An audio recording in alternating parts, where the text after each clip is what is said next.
ખેડબ્રહ્મા તાલુકાના દામાવાસ પંચાયતના સિલવાડ ગામમાં અંધેરી નગરીને ગંડુ રાજા જેવી સ્થિતિ જોવા મળી છે। સરકાર દ્વારા ગ્રામ પંચાયતોને લાખો રૂપિયાની ગ્રાન્ટ આપવામાં આવે છે। રોડ, રસ્તા, ગટર જેવી પાયાની સુવિધાઓ ગ્રામજનોને મળી રહે।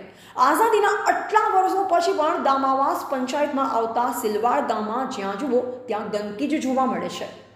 ગામમાં આવેલ પૌરાણિક અને અતિ પ્રાચીન એવા જૂના શીતળા માતાજીના મંદિરે જવાના મુખ્ય માર્ગ ઉપર જ્યાં જુઓ ત્યાં ગંદકી જોવા મળી રહી છે। મંદિરે આવતા ભક્તો તેમજ ગ્રામજનોને ખૂબ જ તકલીફ વેઠી રોડ ઉપરથી ગંદકીમાં પગ મૂકી ચાલવું પડે છે।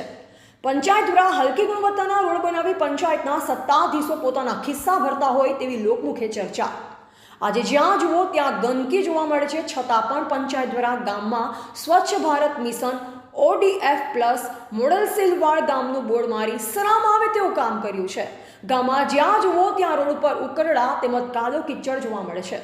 શાળામાં આવતા બાળકોને ક્યાંથી ચાલવું તે પણ જોવા જેવી વાત થઈ છે। પંચાયતની આવી ઘોર બેદરકારીથી કોઈ ગંભીર બીમારી ગામમાં ફેલાશે તો તેનો જવાબદાર કોણ? હાલમાં કોરોના મહામારી તેમજ ડેન્ગ્યુ જેવા મચ્છરજન્ય રોગો ફાટી નીકળે છે તે આપણે જોઈ રહ્યા છે। તેવામાં આવી પરિસ્થિતિમાં ગ્રામ લોકોને ગામમાં કેવી રીતે અવરજવર કરવી અને કેવી રીતે રહેવું તે એક મોટો પ્રશ્ન ઊભો થયો છે। પંચાયતના સત્તાધીશોને તો ગામમાં જોવાનો પણ ટાઈમ નથી।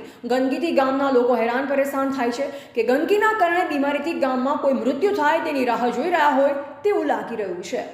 અહેવાલ બિપિન જોશી, ખેડબ્રહ્મા।